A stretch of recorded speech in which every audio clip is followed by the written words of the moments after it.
중국이 제가 볼 때는 중국 입장으로 조금 보시면 단가도 낮춰놓고 전 세계 수출 점유율은 오히려 무역 전쟁 이후로 더 높아졌고 미국 비중은 좀 낮춰놓고 분산을 해놔서 일단 그 부분은 좀 됐기 때문에 이제 제일 소홀했던 게 결국에 내수라서 궁여지책보다는 어차피 내수의 부양 필요성은 높으니까 이제는 올해 내년에 내수 올리는 쪽으로 이제 선회하는 방향으로.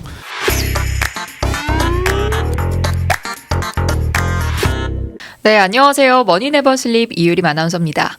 오늘 머니네버슬립에서는요, 상반기 중국 주식시장의 전망과 또 전략에 대해서 짚어보도록 할 텐데요.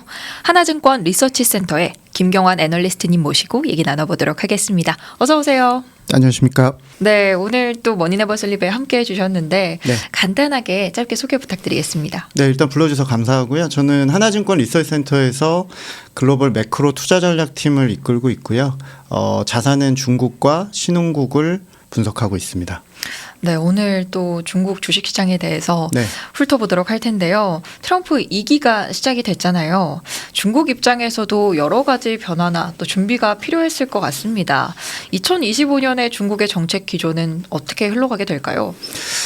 큰 틀에서 보면 저희는 이제 그 자료 제목을 최선의 공격은 방어다라고 이제 했는데요. 네. 중국이 뭐 강대강으로 공격을 하거나 미국의 제재에 맞서서 뭐 올해 되게 세게 갈 거라고 생각은 안 하고 이제 작은 틀에서 보면은 방어 개념이 될 것 같고 이제 큰 틀에서 보면 중국이 지난 한 3, 4년 정도 네. 제로 코로나 이후로 또 리오프닝 자체가 리스크가 되면서 내수가 굉장히 침체라서 중앙정부 주도로 리플레이션이죠. 그러니까 물가를 올리고 자산 가격 올리는 전략을 취하고 내수 부양을 하는 게 더 큰 틀에서의 지금 방어 전략인 것 같습니다. 그래서 올해 중국은 재정이나 소비 부양 쪽에서 굉장히 바쁜 한 해가 될 것 같습니다.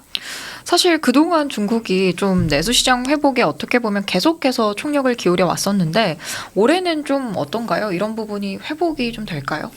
그 시장이 지금 중국에 대해서 뭐 주식도 별로였지만 기본적으로 좀 실망하고 계신 거는 뭐 부동산도 좋지 않고 또 내수를 살린다고 해도 물가가 지금 0%대까지 떨어져서 굉장히 일본화돼가는 모습을 전형적으로 네. 지금 보이고 있어서 중국이 내수 부양 관련해서 통화 완화라고 해서 이제 금리 인하나 이제 뭐 돈을 푼다든지 또 재정도 좀 썼었습니다만 기본적으로 지금 한 2년 동안은 돈이 돌지 않고 잘 먹히진 않았던 것 같습니다. 그러니까 부동산 자체를 이제 중국의 어떤 시각으로 보시냐에 따라 다른데 네. 의도된 혹은 뭐 시작 자체가 중국의 버블을 꺼트리기 위한 정부 주도로 한 부분은 있지만 결국에 이제 고령화라든지 자발적인 가계부채 축소 과정에서 안 좋은 부분도 있고 또 중국이 지금 돈이 안 돈다는 얘기 제가 좀 드렸는데 사실 내수의 핵심은 정책이 좀 먹히고 승수가 올라가고 뭔가 물가가 오르고 이런 현상이 일어나야 되는데 저희가 중국을 최근 몇 년 동안 이렇게 지켜보면 더 이상 투자 수익률이 높게 나오는 어떤 대상이 없어지고 기업이나 가게나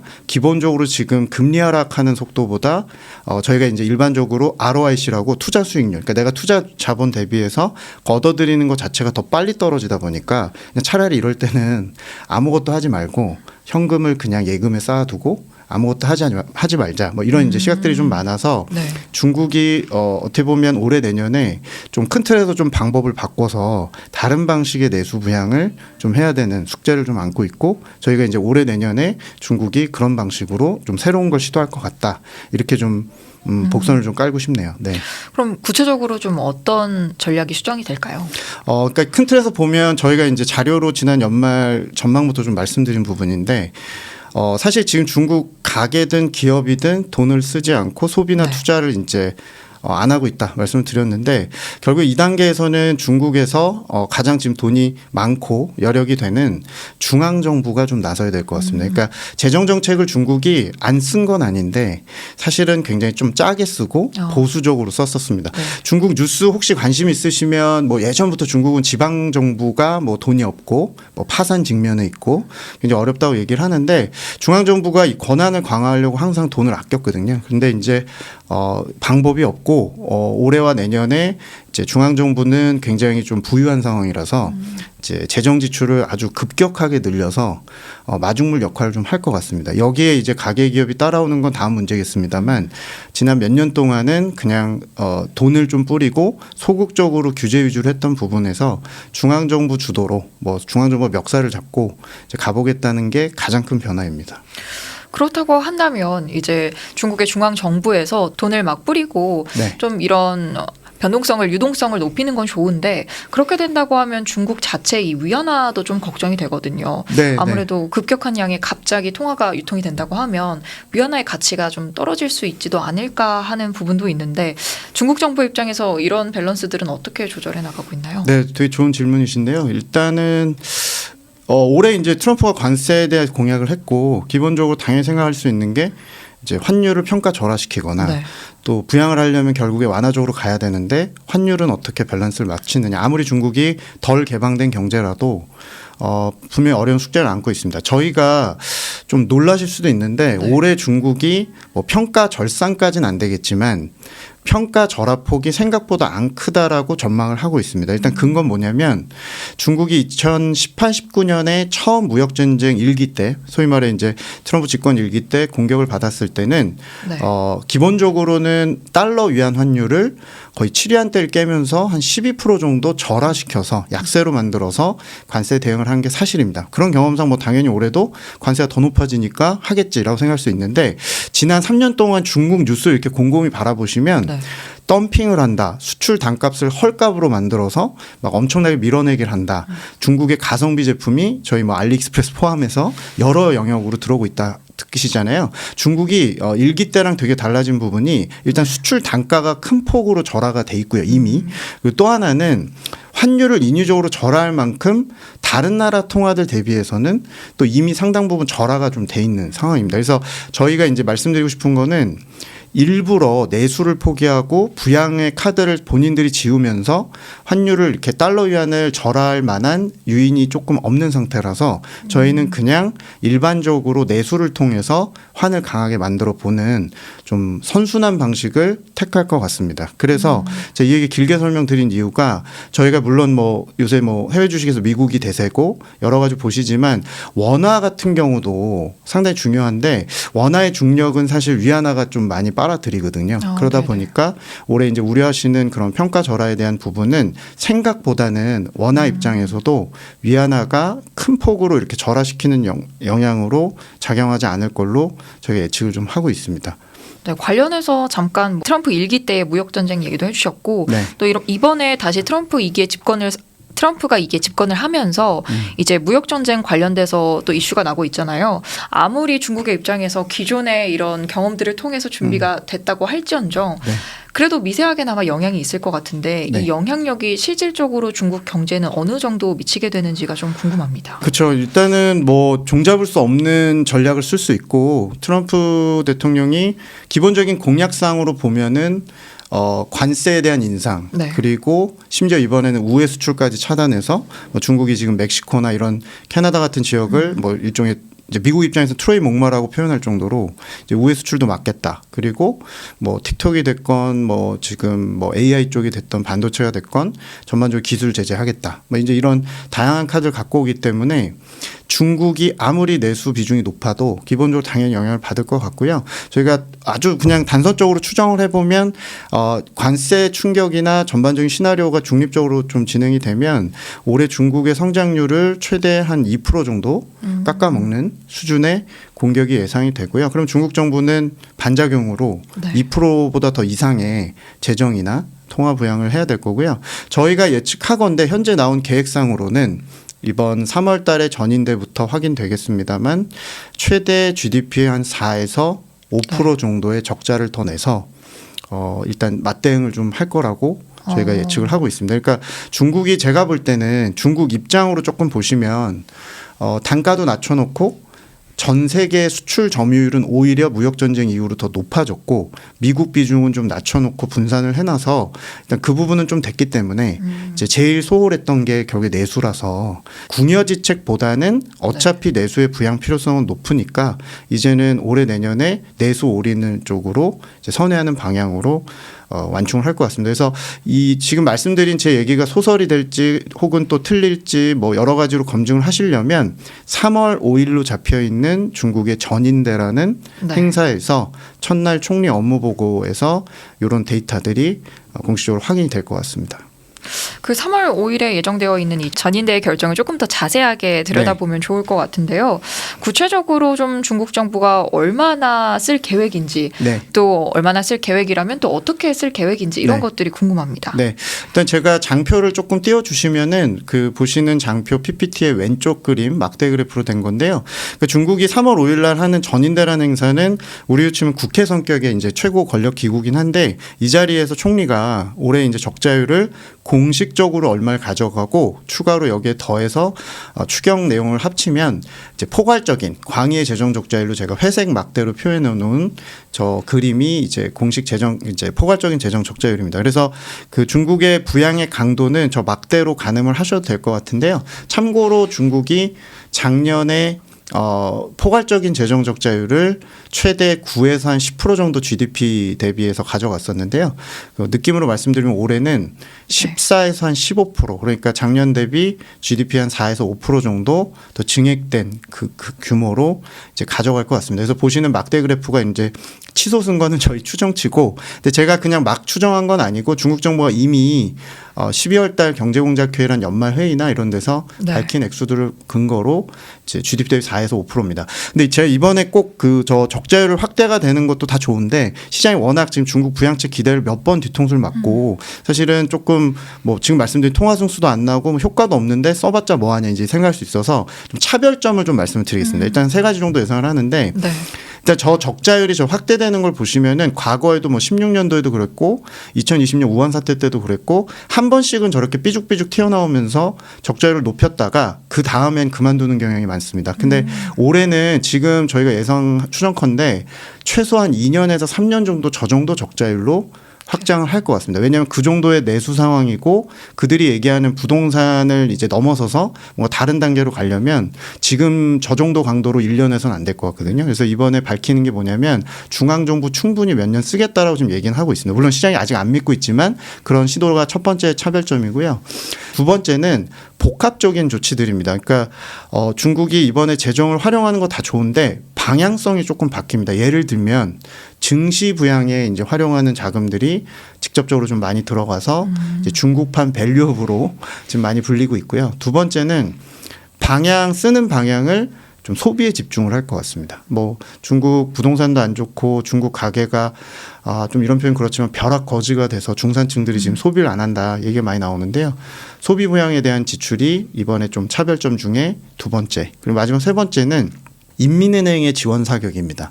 이 얘기는 단순한 금리나 지준율 인하나 양적 완화 이런 게 아니고 이제 재정을 쓰려면 결국에 이제 채권 발행이 늘어야 되는데 이거를 받아주는 일종의 중국 인민은행판 QE 같은 전략들이 이번에 좀 가세를 해서 총력전을 좀 할 것 같습니다. 제가 이런 과정에서 그럼 뭐가 그나마 수혜겠느냐라고 했을 때는 중국의 대표 1등 기업들이 있는 중국 주식시장이나 핵심 지수라고 저희가 이제 연결을 드리는 이유가 결국에는 모두 다 갑자기 내수가 좋아지긴 어렵지만 이제 3년 정도 하락 이후에 올해 중국이 올해와 내년에 이제 재정을 통해서 한 2년 정도 내수가 반등을 하면 이제 주식시장의 어떤 흐름들을 좀 보실 수 있지 않을까 이렇게 보고 있습니다. 결국에는 이 중국에서 소비재 관련된 부분을 좀 끌어올리는 것도 중요한 요소가 되겠네요.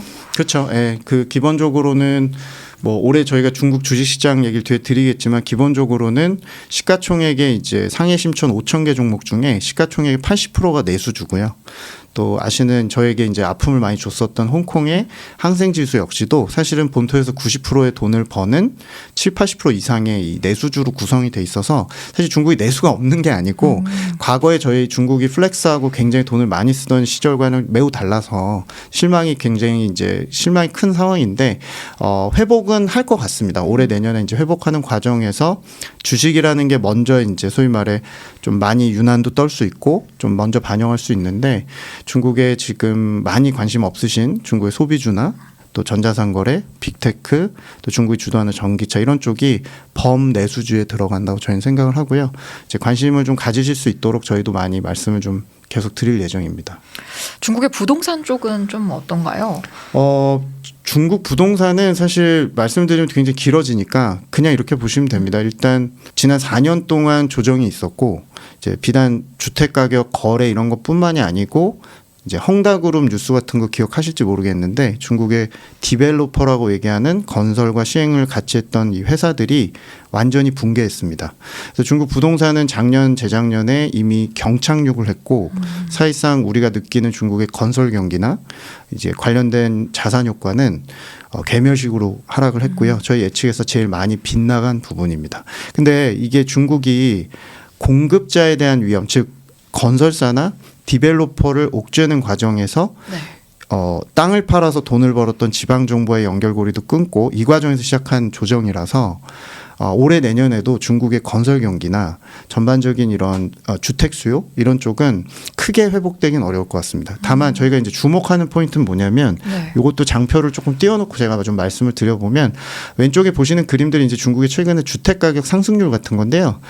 겨우겨우 바닥 확인을 했습니다. 지난 4분기에 중국이 정말 한 3년 동안 몸부림을 치면서 처음에는 중국이 의도적인 규제를 공급자에다 했더니 이게 나중에 결국에 집들이 지어지지가 않아서 놀랍게도 중공률이 반토막이 나면서 이제 입주를 안 하고 싶고 집을 안 사고 싶은 위험으로 넘어가 버렸습니다. 그래서 최근 2년의 양상은 이제 가계의 변심이었었거든요. 그래서 하여튼 어렵게 완화를 했고 최근 한 3, 4개월 정도는 이제 가격의 하락 속도는 중단됐습니다. 그러니까 제가 오른다는 얘기를 드리는 건 아니고 하락 자체가 이제 중단이 돼서 올해 기대하는 건 뭐냐면 이제 소위 말해 중산층이 중국이 이제 대도시에서 끌고 갔던 소비가 굉장히 규모가 컸었는데 그들이 이제 소비 심리가 너무 나빠졌었던 것들이 점진적으로 이제 좀 진정이 되는 것 같습니다. 그래서 이제 소비할 마음을 조금씩 가져가고 최근에 이제 집에 대한 어떤 소유욕이 없어지다 보니까 사실상 이제 기존에 갖고 있던 주택담보대출을 그냥 갚아버린다든지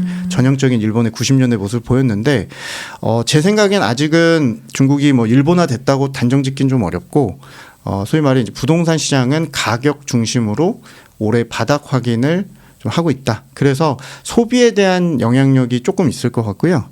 근데 단지 이제 지금 혹시 중국을 보시면서 이쪽이 이제 원자재 수요라든지 건설 수요가 당장 좋아지나라고 생각하신다면 그거는 아무리 빨라도 올해 하반기 정도가 아니겠느냐 이렇게 생각을 좀 갖고 있습니다. 정부 차원에서 좀 이 위안화의 유동성을 늘린다고 말씀해 주셨는데 부동산 쪽에도 투자를 하게 될까요?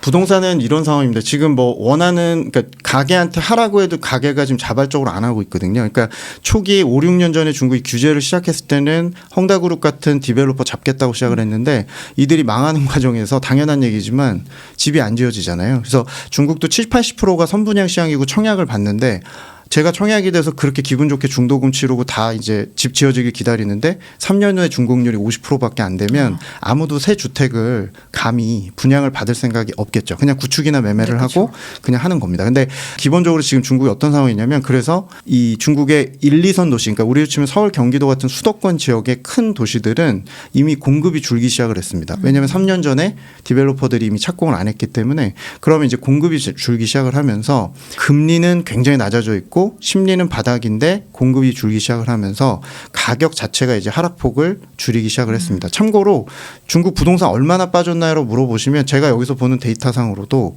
고점 대비해서 한 40% 빠졌거든요. 그러면 가계 포트의 70%고 우리나라와 거의 유사한 부동산 불패였던 동북아시아 국가에서 20년 만에 갑자기 부자가 됐던 심리에서 상당한 타격이 있었을 것 같습니다. 다만 저희가 올해 중국 정부는 살아날 때까지 금리를 낮게 유지할 거고요.